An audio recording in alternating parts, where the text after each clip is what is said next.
Hey guys, what's up and welcome back. I sure hope you've been having as much fun in the last 10 days as I have been. It's been busy.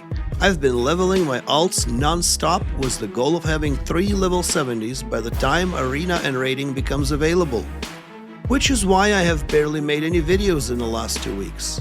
But today I thought I'd take a little bit of time to go over the low effort, high profit gold farming spots that are located right outside of the Shattrath City. Now, gold in the Burning Crusade worth less than it did in the vanilla. 1 vanilla gold is approximately 4 to 5 Burning Crusade gold when it comes to its buying power.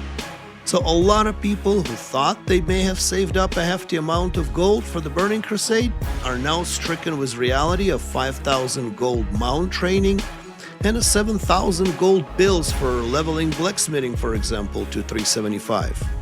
Now, these 3 spots are perfect for the time when you're waiting for a group to form or, waiting for your friend to finish a dungeon to play together, or simply only have a few minutes to play and don't feel like traveling somewhere or getting into something that requires a time commitment. Now, I also did not want to make a gold video right after the release of the Burning Crusade, as the gold prices fluctuated wildly.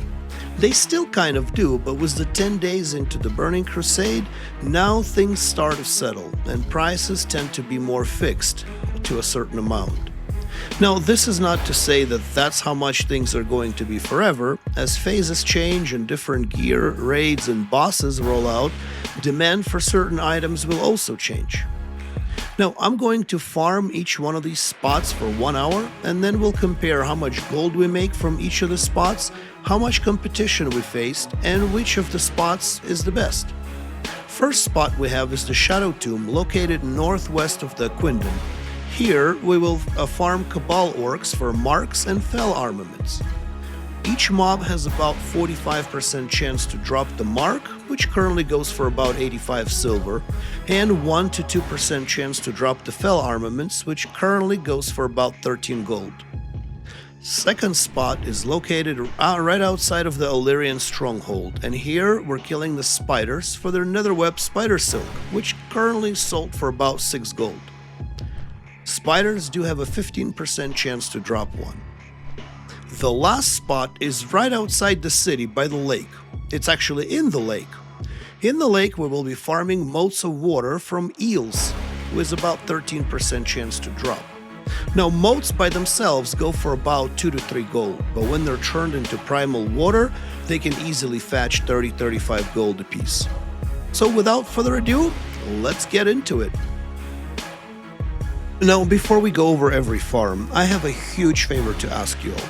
Well, huge for me, a click for you. If you find this video at all interesting or helpful, please return me a solid by liking and especially subscribing to the channel. Your likes and subscriptions are giga important and help me and my channel. Thank you so much. So the first farm went pretty chill. I saw very little competition, and most players that I ran across were interested in completing the quests within the crypt, not farming the mobs themselves. Now, as you can see, I'm doing the farm with the rogue. Rogue, I would say, is somewhere in the middle of the efficiency spectrum. It's not too slow like a priest or a paladin, but also not a killing machine either, like a mage or a hunter, for example. For the gear, I have blue PvP gear that I bought with honor, which is also not the worst gear for a level 70, but also by far not the best either. Depending on your class and gear, this farm may go slower or much faster. Now, when counting the spoils, I only use the vendor value for all the greens. If you're able to sell it on the auction house for more or disenchant it into something more profitable, your results will be better.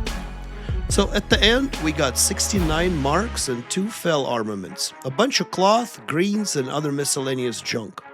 All in all, we got about 155 gold per hour from this farm. By the time I mailed the loot to my bank, the marks went up in price to 95 silver, so I actually sold them for about 5 gold more, but that's neither here nor there, that's whatever. So now let's go to the next spot, the spiders. Now, the spider farm saw the most competition. I saw numerous players from both factions farming the spiders all over the place, not shying away from engaging in PvP either. Often, I found myself running around for a minute at a time, looking for living spiders and sometimes having to vanish, when greedily pulling more than I can chew in hopes of tagging the spiders and not letting player next to me tag them. All in all, I have gathered a total of 22 spider silks. With all other vendor trash collected, the verdict is 140 gold per hour or so. Now, if this was not for the competition, I totally see a potential for well over 200 gold per hour. So if you're able to get a right layer or farm them at a witching hour, your results would be pretty good. I mean, there is a reason why this farm is so contested, right? Well, let's head out to the last spot, the lake. At the lake, you would greatly benefit from either water breathing or water walking. You don't have to have it, but without it, especially if you're melee, your farm will go slower. Now, I happen to have this potion from the Zangar Marsh quest where I have to kill some hydras underwater. The quest giver gives you the potion that has 3 charges and gives you water breathing for 1 hour.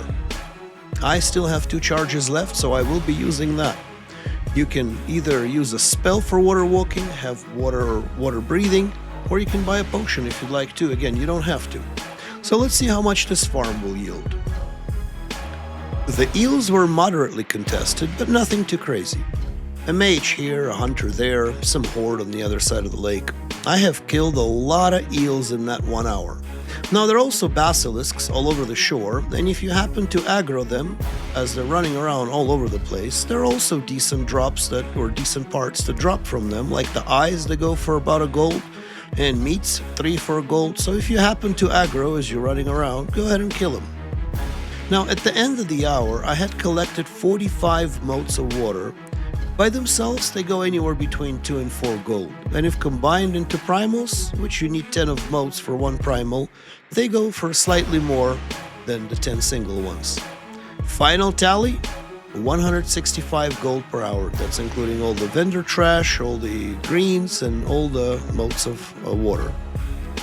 So which farm would I recommend the most? Well, that depends a lot on the competition.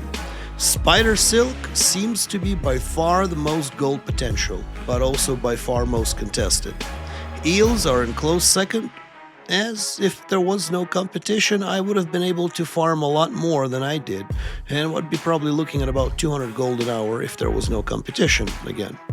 And with the Cabal farm, with almost no competition, coming in the 3rd place was the least amount of gold as well, but they're all somewhat pretty close together. What do you guys think? What is your most favorite TBC gold farm?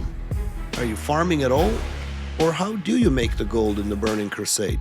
Please let me know in the comments below. I read and respond every single comment. I'm really eager to hear from you. And on that note, I will see you in the Outlands. Thanks for watching.